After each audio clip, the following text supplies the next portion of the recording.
ये निश्चित है कि कुकर सुकर योनि नहीं मिलेगी, लेकिन ये भी निश्चित है कि आपका परम गति नहीं होगी, परम कल्याण नहीं होगा। परम कल्याण के लिए तो क्या करना है, परम वचन का ही अनुपालन करना पड़ेगा।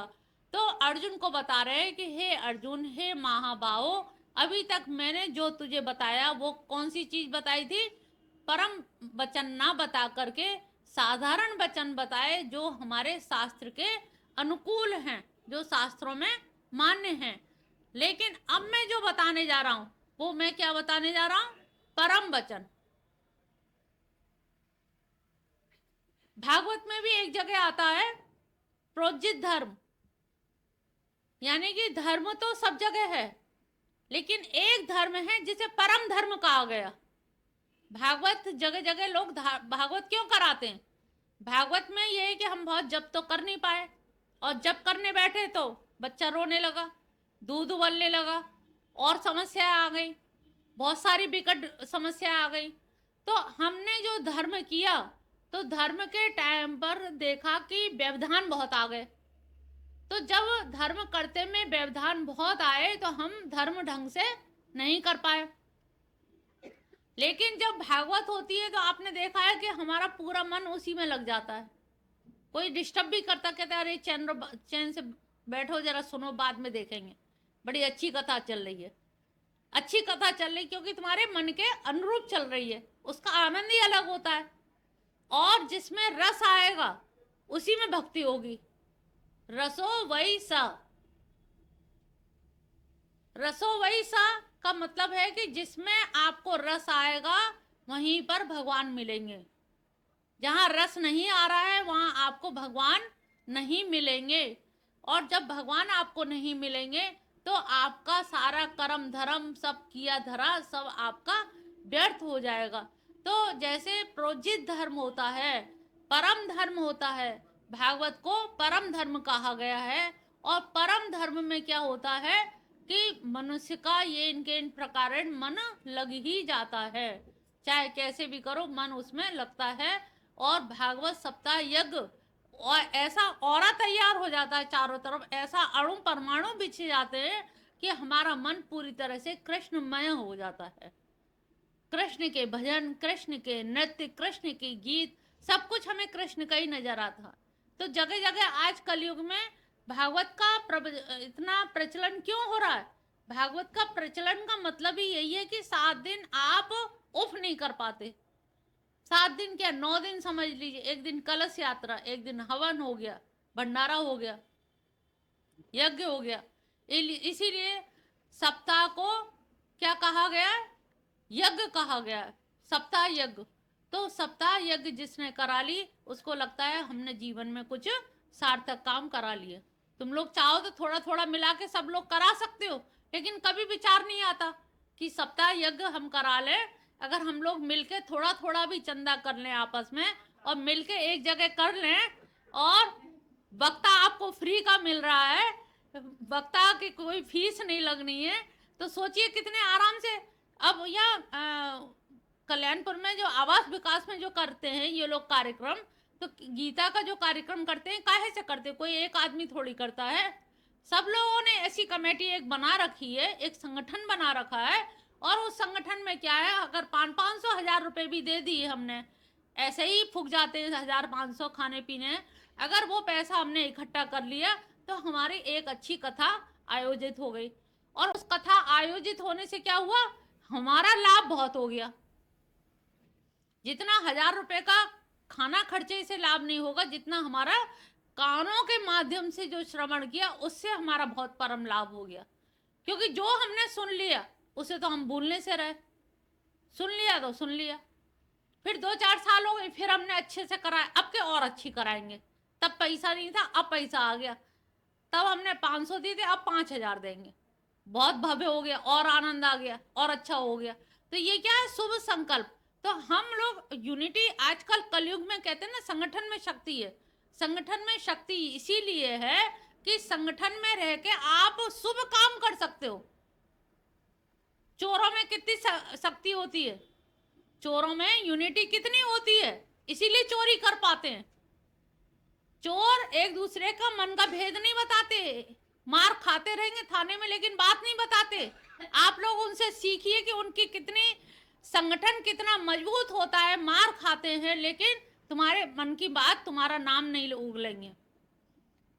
लेकिन भक्त लोगों में कभी ऐसा संगठन देखा? जरा कोई किसी की कुछ कहेगा, अच्छा अब बात नहीं करेंगे, अच्छा अब नहीं आएंगे। कहाँ है संगठन? और कलयुग में संगठन में ही शक्ति कही है। आज तक एक संगठन तैयार किया कि हमें ये मिलके 10-20 लोगों को मिलकर के हमें ये काम करना है, मोहल्ले मोहल्ले में जाके लोगों को जोड़ना है और हमें ये कार्य करना है। अच्छे काम के लिए कौन मना करेगा? सहयोग नहीं करेगा तो मना भी नहीं करेगा, तटस्थ हो जाएगा। तो ये कलयुग की जो एक खूबसूरती है, कलयुग की एक विशेषता है।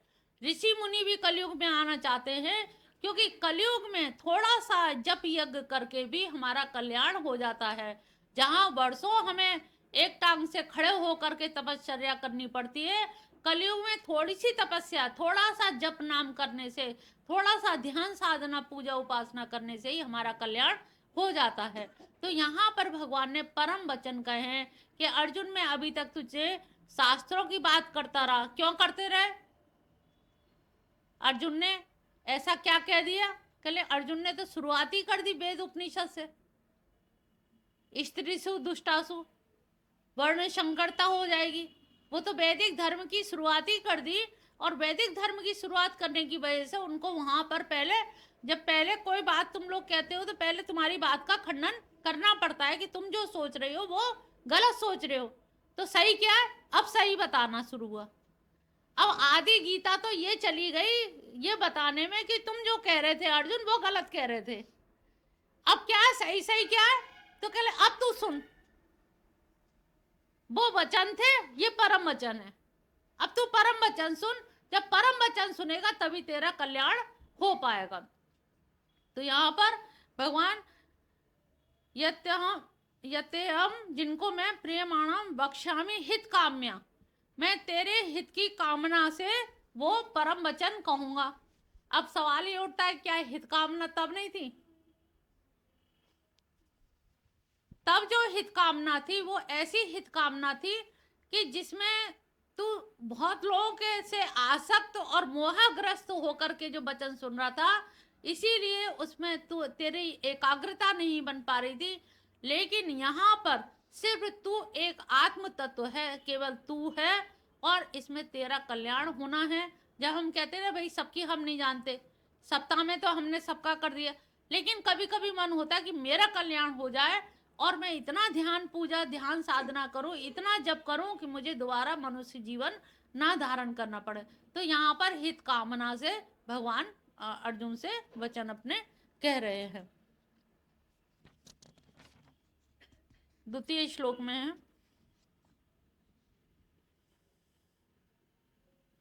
ना मे विदुसुरगणा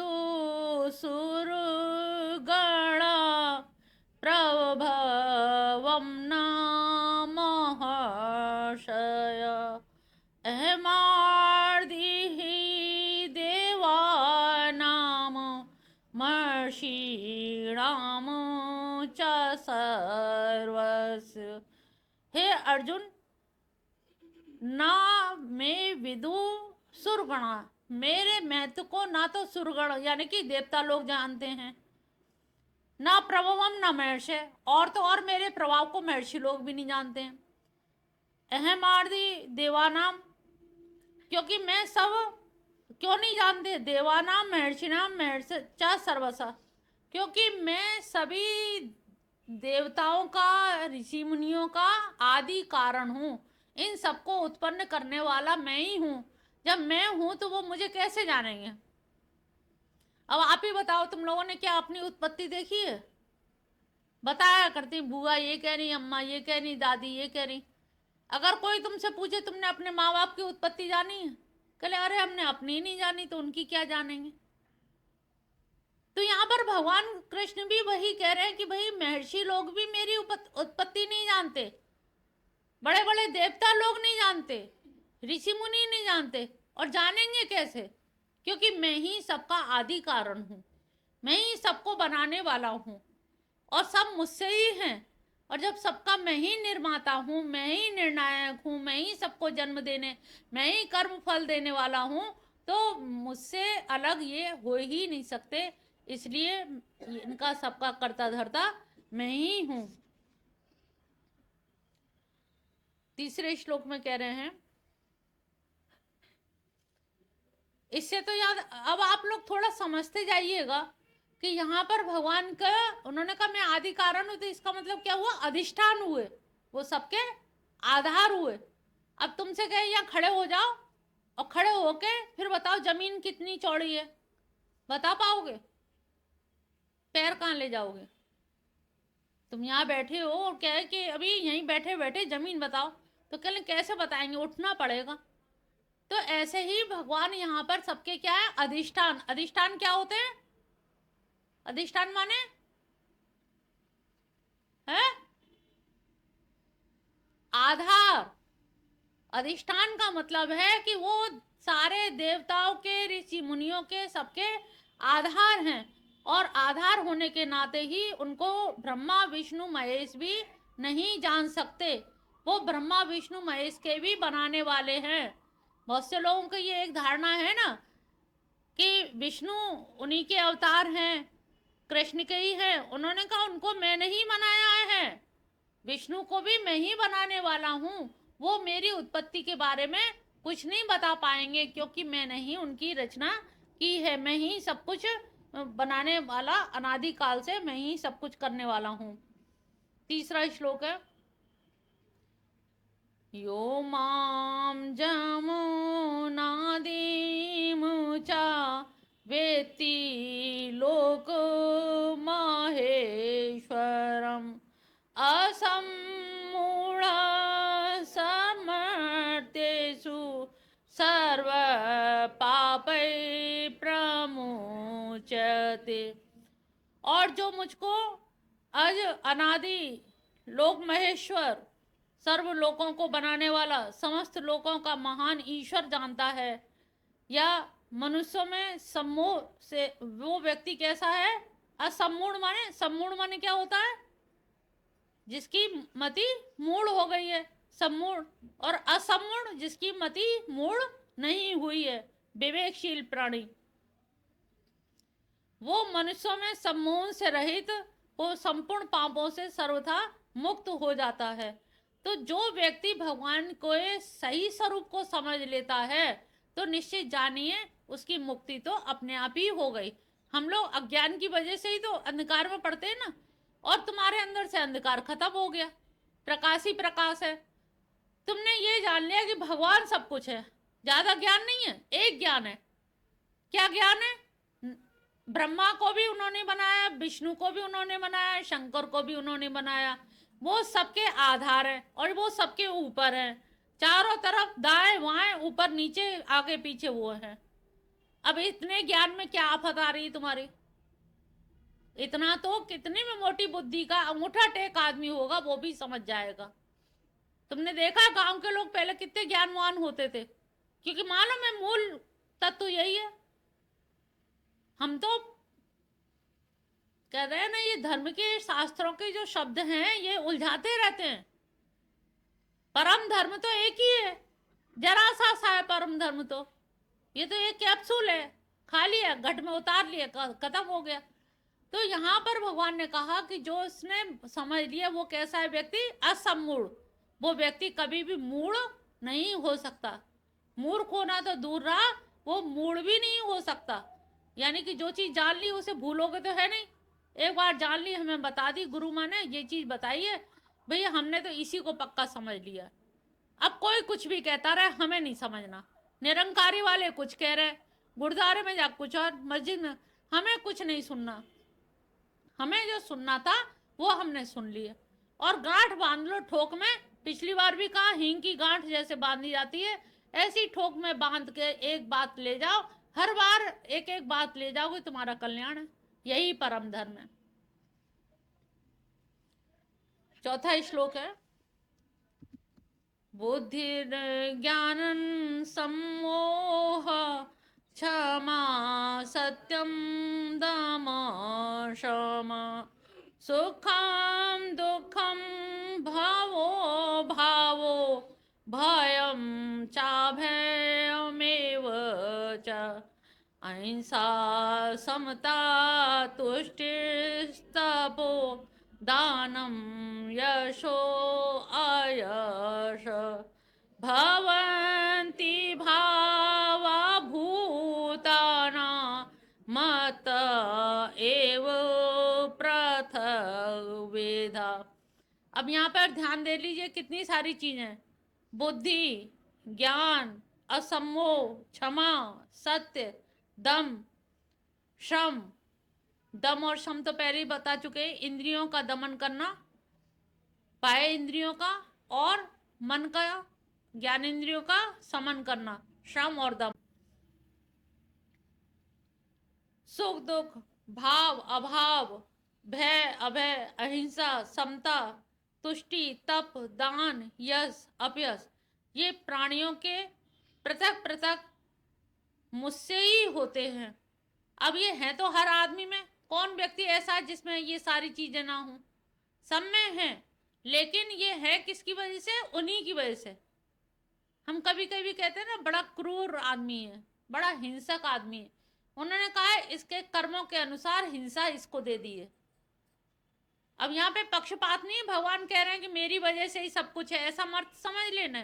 पहले तो मैं ये बता चुके हैं कि ये जो काम मृत्यु आई थी उस बालक की, वो हमेशा याद रख लेना किसकी वजह से आई? मौत, सर्प काटने से। सर्प ने क्यों काटा? क्योंकि मृत्यु का आदेश था। मृत्यु का आदेश कैसे हुआ? क्योंकि काल का आदेश था। काल को आदेश किसने दिया? यमराज ने दिया। और यमराज को आदेश किसने दिया?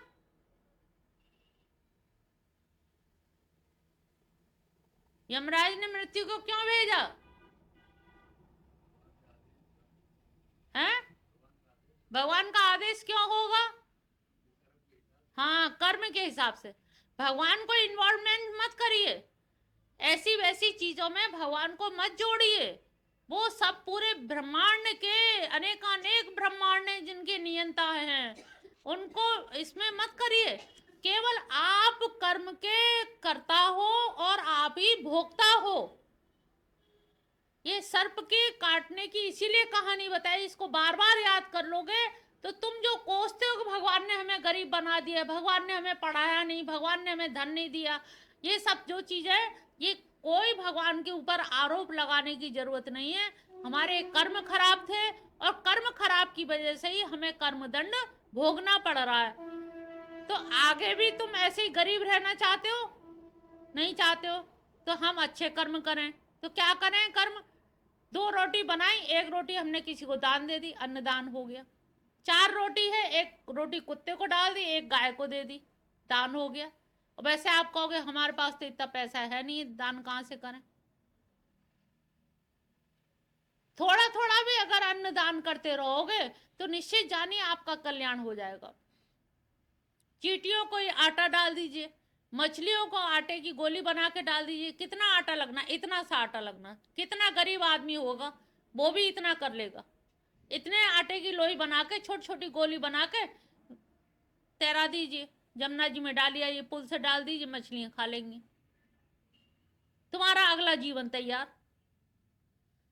लेकिन करना नहीं चाहते। बाजरा खरीद लो, छत पे डाल दो बाजरा, निरे कबूतर चिड़िया सब आएंगे, सब खा जाएंगे, तुम्हें कुछ भी नहीं मेहनत करनी, बस बाजरा फेंकना है। ज्वार आती है, छोटे छोटे किनके इसके चावल के आते हैं, कितने लोग करते हैं? तब तो बहुत अच्छे लोग हो आप लोग। ऐसे ही किया करो, इसके ब्रेक नहीं करो। हाँ, इनको भी बता दो ये भी करें। अच्छा, तो सभी लोग करिए। ये दान ऐसा दान है जिसका उल्लेख भी नहीं करना, ज्यादा बताना नहीं किसी को कि हम ये करते हैं, बताना नहीं है, गुप्त करो। ये तो हमने पूछा है और गुरु को बता सकते हो। हाँ, हमें आप अपनी हर बात दिल खोल के गुरु माँ को बता सकते हो, लेकिन परस्पर चवैया मत करिए। बगल में मत बताइए कि अरे हम तो इतना कर देते हैं, लोग जाने क्या करते हैं, इतने तो हमने दान कर दिया, वो गया कट्टस।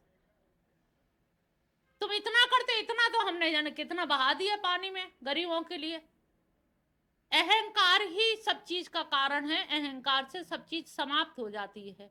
और निरअहकार, बिना अहंकार के छोटा सा दान भी बड़ा दान हो जाएगा। बीज तो छोटा सा होता है ना, भाव से अच्छे ढंग से बोया तो बड़ा फूल बनेगा। तो ये आप लोग करिए। तो ये समझिए कि जो चीज आपके अंदर है, क्षमा है, दया है, संयम है, दम, शब, ये सारे जो गुण हैं वो हैं किसकी वजह से? भगवान के कारण है। लेकिन ये विभाजन कैसे हुआ? कर्मों के आधार पर।